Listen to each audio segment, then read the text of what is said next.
Bismillahirrahmanirrahim. Assalamualaikum warahmatullahi wabarakatuh.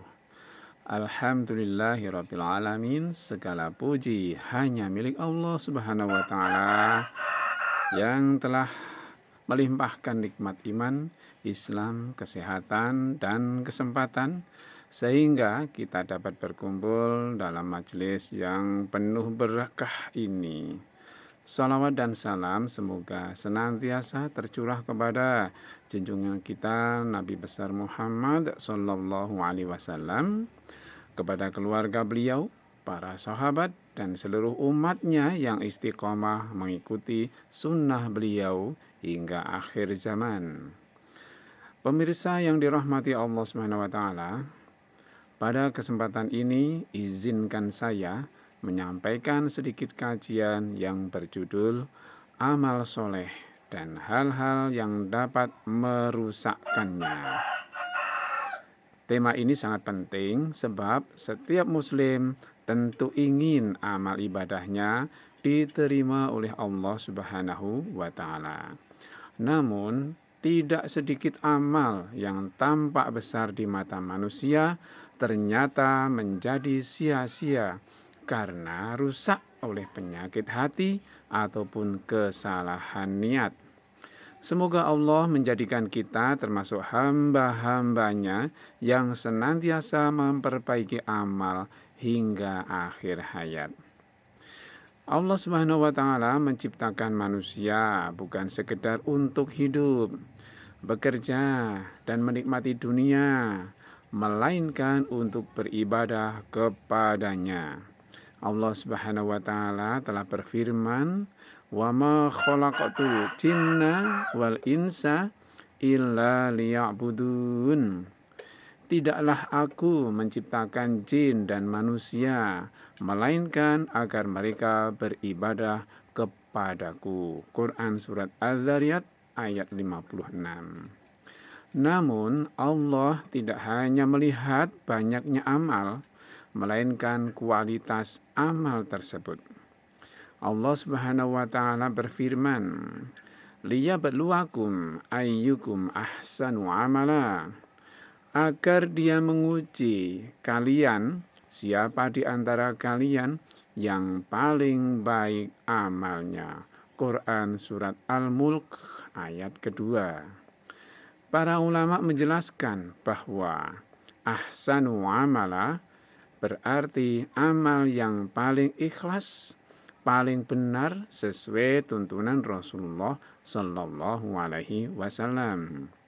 Artinya, amal yang diterima memiliki dua syarat utama. Pertama, ikhlas karena Allah Subhanahu wa taala. Kedua, sesuai dengan tuntunan Nabi Muhammad Sallallahu Alaihi Wasallam. Amal soleh adalah setiap ucapan, perbuatan maupun niat yang diridhoi oleh Allah Subhanahu wa taala dan dilakukan sesuai syariatnya. Amal soleh tidak hanya berupa ibadah mahdhoh seperti sholat, puasa, zakat, dan haji, tetapi juga mencakup seluruh aktivitas yang diniatkan karena Allah. Contohnya, menuntut ilmu, mengajar, bekerja mencari nafkah yang halal, membantu sesama, menjaga lingkungan, menebarkan senyum, menjadi orang tua yang mendidik anak dengan sebaik-baiknya. Selama diniatkan karena Allah Subhanahu wa taala dan dilakukan sesuai syariat, semuanya bernilai ibadah. Allah menjanjikan banyak keutamaan bagi orang-orang yang beramal soleh. Di antaranya, 1. Mendapat kehidupan yang baik.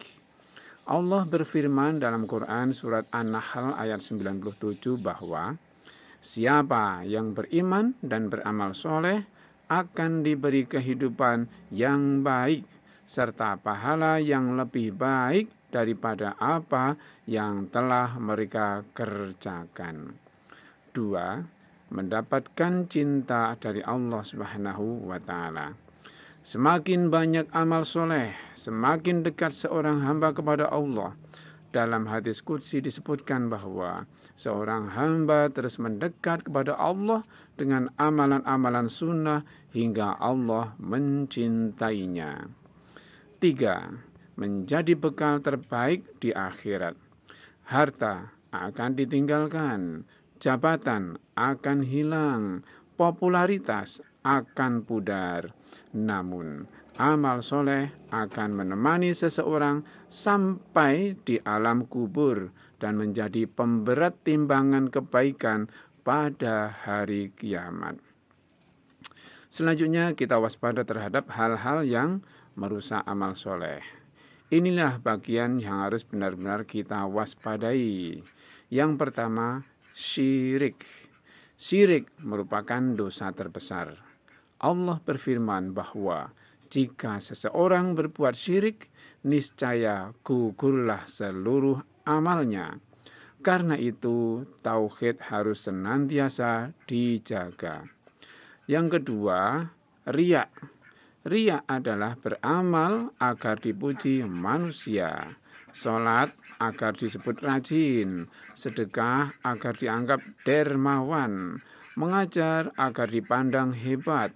Padahal Rasulullah Shallallahu Alaihi Wasallam menyebut riya sebagai syirik kecil yang sangat berbahaya. Yang ketiga, sum'ah. Berbeda dengan riya yang ingin dilihat, sum'ah adalah ingin didengar. Menceritakan amal demi mendapatkan pujian manusia. Yang keempat, ujub. Merasa bangga terhadap amal sendiri, merasa paling rajin, merasa paling alim, merasa paling berjasa, padahal semua kemampuan berasal dari Allah Subhanahu wa Ta'ala. 5. Takabur. Kesombongan membuat seseorang meremehkan orang lain. Rasulullah Shallallahu Alaihi Wasallam bersabda bahwa tidak akan masuk surga orang yang di dalam hatinya terdapat kesombongan walaupun sebesar biji sawi. Yang keenam, mengungkit-ungkit kebaikan. Misalnya, setelah membantu orang lain, lalu berkata, "Saya dulu yang menolongmu." Allah melarang sedekah yang disertai mengungkit pemberian dan menyakiti perasaan penerima. Yang ketujuh, tidak istiqomah. Amal yang baik hendaknya dipelihara secara konsisten. Rasulullah Shallallahu Alaihi Wasallam bersabda bahwa amal yang paling dicintai Allah adalah amal yang dilakukan terus-menerus meskipun sedikit. Selanjutnya kita bahas tentang cara menjaga amal agar tetap bernilai. Ada beberapa langkah yang dapat kita lakukan. Yang pertama, selalu memperbaiki niat sebelum, ketika, dan setelah beramal. 2. Memperbanyak doa agar diberi keikhlasan. 3. Menuntut ilmu agar ibadah sesuai sunnah. 4. Muhasabah setiap hari. 5. Tidak mudah merasa puas terhadap amal. 6. Memohon kepada Allah agar menerima seluruh amal ibadah kita. Karena pada hakikatnya yang paling penting bukan banyaknya amal, melainkan diterimanya amal tersebut.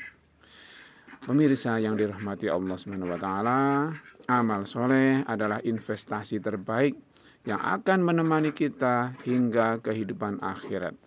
Namun amal yang besar sekalipun dapat menjadi sia-sia apabila dicampuri syirik, riya, sum'ah, ujub, takabur, atau dilakukan tanpa keikhlasan dan tanpa mengikuti tuntunan Rasulullah Shallallahu Alaihi Wasallam.